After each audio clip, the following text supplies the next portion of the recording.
Mga kagabay, magandang hapon, magandang gabi, magandang umaga, magandang tanghali. Sama tayo naroon, ano man ang ating mga ginagawa. Una digit sa lahat, ating ialay ang ating mga sarili sa ating Panginoon. Sa loob lamang na nilang mga sandali, ating damhin ang presensya ng Diyos. Sumasa atin ng biyaya, ang pag-ibig at ang kapayapaan ng Ama, ng Anak, at ng Espiritu Santo na bubuhay at naghahari, iisang Diyos, magpas sa walang hanggan. Mga kagabay, malimit sa mga pagtatalo ang isyu kung marami o kukunti ang makakapasok sa kaharian ng langit. Alam naman natin, dahil sa yan ang turo ng ating inang iglesia, ng ating simbahan katolika, o ng ating pananampalataya, na sa pangalawang pagdating ng ating Panginoon ay kahatulan tayo, buhay man o patay. Na sinabi ng Eskriptura na si Jesus itinako sa krus, namatay, inilibing, ngunit muling nabuhay matapos ang 3 araw. At siya ay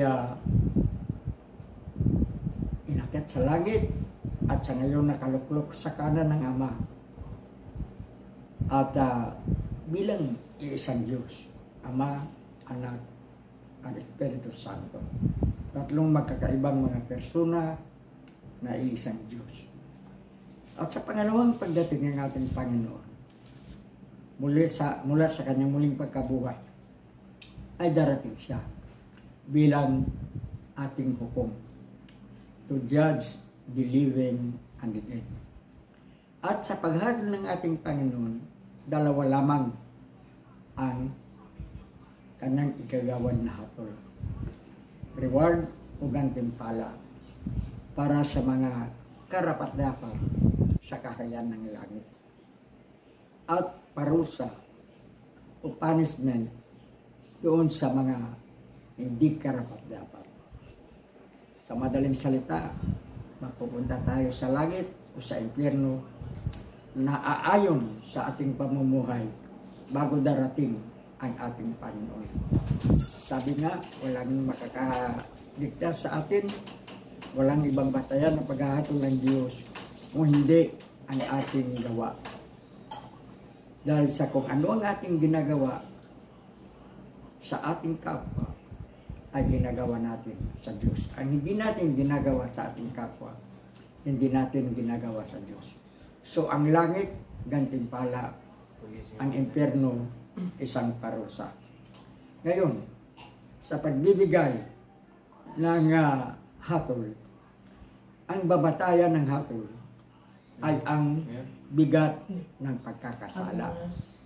Ang bigat ng pagkakasala. Ayon din sa ating pananampalataya, may dalawang hatol para sa atin sa pangalawang pagdating ng ating Panginoon. At alam naman natin, kahit na dito sa lupa, ang hatol dito ay kung gaano kabigat o gaano kagaan ang ating pagkakasala. Kailangan balanse. Kung ang tao sa sanlibutan, kung ang mga taong huwis ay pinitimbang ang bigat at gaan ng kasalanan, paano pa ang ating Panginoon? So, ang langit, gantimpala, ang impyerno, parusa. Ang pagkakasala na mabigat ay yung alam mong isa ng pagkakasala, ngunit ginagawa mo pa rin at hindi mo pinagsisisihan, tiyak na nasa iyo ang parusa ng Diyos. Pero ang pagkakasala, gaano mang kabigat kung napagsisisihan at talagang ayaw mo dahil lamang sa mga pagkakataon na gawa mo. Halimbawa, ayaw mong pumatay ng isang tao. Halimbawa, ngayon, maipapatay sa iyo ang isang mayaman. Na kung ayaw mo siyang sundin, ikaw ang papatayin. Dito masasabi mo, pag sinunod mo siya, nagkakasala ka ng mabigat. Ngunit, kung napilitan ka, mabigat ang dahilan kung bakit sinunod mo ang isang masamang gawa, yun ang tinatawag na venial sin. Hindi mabigat na pagkakasala, hindi mortal sin. Kung ito ang ating pagbabatayan, sa lupa, ang hukuman sa lupa, mayroon tayong tinatawag na heinous crime at yung mga petty crimes. Yung mga heinous crime, yung mga pagpatay, paggagahasaan may kasamang pagpatay, pag-hold up, human trafficking, at iba pang talagang yung tinatawag na heinous crime. Yung namang petty crimes ay yung manuntok ka, manaksakan na dahil napilita ka, yan ang tinatawag nating venial sin. Ito ang magiging batayan ng hatol na maaring hindi ka naman kaagad mapunta sa langit. Meron tayong tinatawag na purgatorio. Dahil ka tinatawag na purgatorio dahil transition yan.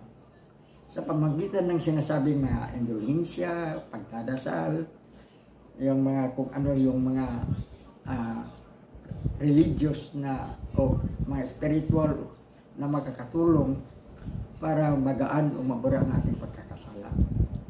So tayo, personal tayong naniniwala na bagamat sinasabi ng ating Panginoon na mahirap sa isang mayaman na madali pang makakapasok sa butas ng karayom ng isang kabilyo kaysa isang mayaman na makapasok sa karayom ng langit.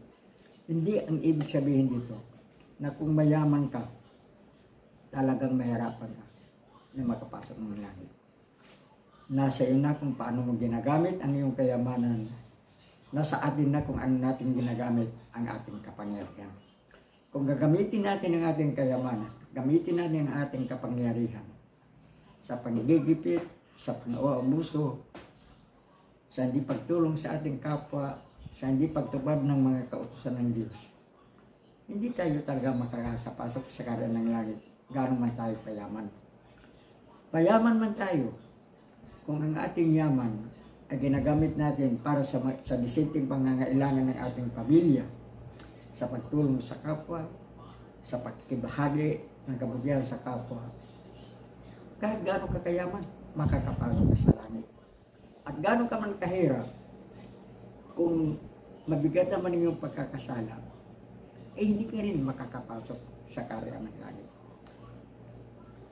Kaya ang pinakamaganda natin gagawin ay ang tayo ay mamumuhay ng disente. Ang tayo ay mamumuhay na may dangal, na may dignidad. At higit sa lahat, nagmamahal sa kapwa. Katulad ng ating pagmamahal sa ating sarili. At katulad ng ating pagmamahal sa Diyos. Huwag nating iisipin ang mga sinasabing mahirap sa isang mayaman ang makakapasok sa karayom ng langit. Sapagkat sinabi ng ating Panginoon na tanging mabuting gawa lamang ang magdadala sa atin, ang aakay sa atin sa karayom ng Diyos.